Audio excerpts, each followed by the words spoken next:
Bismillahirrahmanirrahim. Assalamualaikum warahmatullahi wabarakatuh. Perkenalkan, nama saya Susiana, Prodi Ekonomi Syariah, kelompok 3. Baiklah, saya akan menjelaskan apa arti filsafat. Filsafat berasal dari kata filosofia, bahasa Yunani, yang diartikan dengan mencintai kebijaksanaan. Sedangkan dalam bahasa Inggris, kata filsafat disebut dengan kata istilah filosofi, dan dalam bahasa Arab disebut dengan istilah falsafah, yang biasanya diterjemahkan dengan cinta kearifan.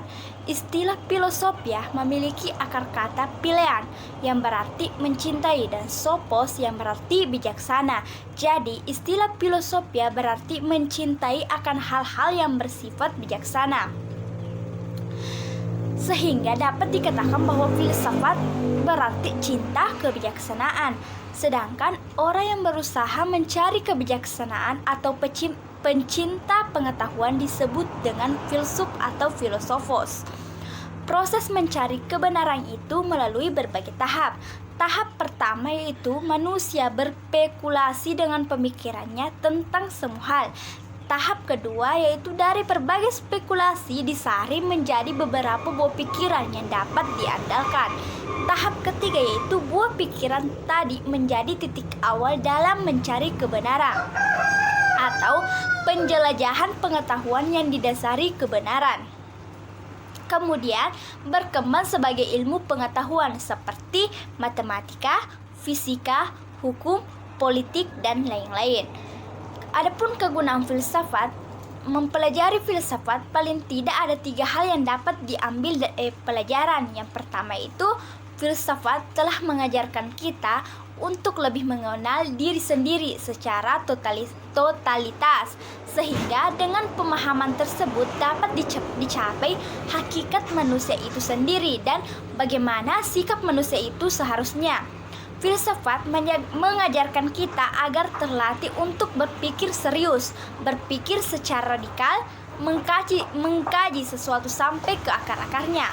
Kedua, filsafat mengajarkan tentang hakikat alam semesta. Pada dasarnya, berpikir filsafat ialah berusaha untuk menyusun suatu sistem pengetahuan yang rasional dalam rangka memahami segala sesuatu, termasuk diri manusia itu sendiri. Yang ketiga yaitu filsafat mengajarkan tentang hakikat Tuhan.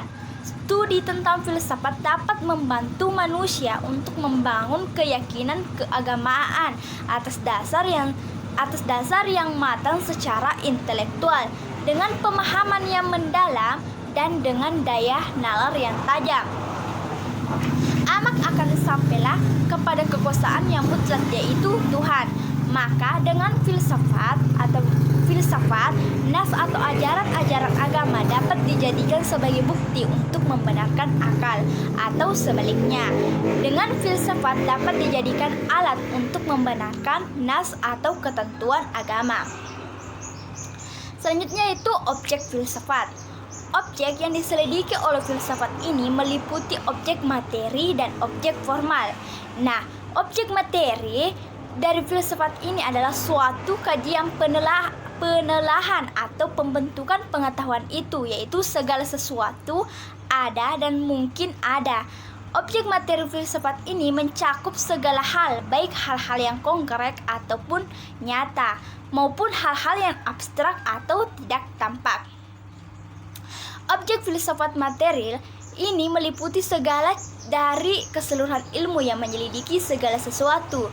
Sedangkan objek formal yaitu sifat penelitian. Objek formal adalah penyelidikan yang mendalam. Kata mendalam berarti ingin tahu tentang objek yang tidak empiris. Penyelidikan sains tidak mendalam karena ia hanya ingin tahu sampai batas objek itu dapat diteliti secara empiris. Objek penelitian sains ada pada batas dapat diriset, sedangkan objek penelitian filsafat ada pada daerah tidak dapat diriset tetapi dapat dipikirkan secara logis. Nah, metode filsafat. Metode yang dipakai dalam ilmu filsafat ini sebenarnya sangat banyak. Sebanyak para tokoh filsafat atau filosof yang masing-masing memiliki dan menamakan metodenya. Seperti yang dilakukan oleh Socrates dan Plato, maka metode yang mereka pakai dinamai dengan metode kritis. Metode kritis adalah cara kerja atau bertindak yang bersifat analitis. Metode ini dilakukan dengan cara melalui percakapan atau dialog. Socrates tidak menyelidik fakta-fakta, melainkan ia menganalisis berbagai pendapat atau aturan-aturan yang dikemukakan orang. Setiap orang memiliki pendapat yang berbeda dan analisis yang berlainan. Sebagian ahli yang mengelompokkan metode yang dipergunakan dalam mempelajari filsafat ini ada 3 macam, yaitu metode sistematis, metode historis, dan metode kritis.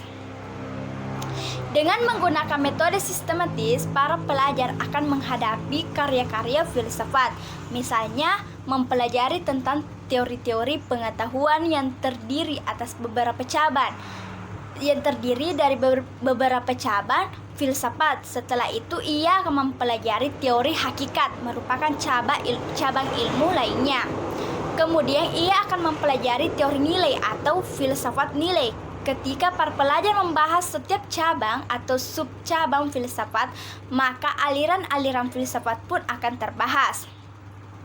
Dengan mempelajari filsafat melalui metode sistematis ini, perhatiannya akan terfokus pada isi filsafat, bukan pada tokoh ataupun pada zaman serta periodenya. Sedangkan metode historis digunakan bila para pelajar mengkaji filsafat dengan mengikuti sejarahnya.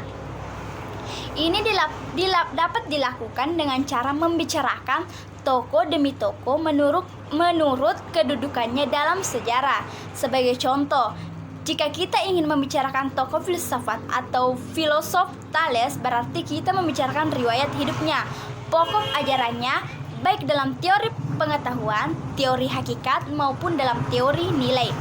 Adapun metode kritis digunakan oleh mereka yang mempelajari filsafat tingkat intensif, di mana para pelajar haruslah telah memiliki bakal pengetahuan tentang filsafat secara memadai. Dalam metode ini, pengajaran filsafat dapat digunakan metode sistematis atau historis. Langkah pertama adalah memahami isi ajaran, kemudian para pelajar mencoba mengajukan kritiknya.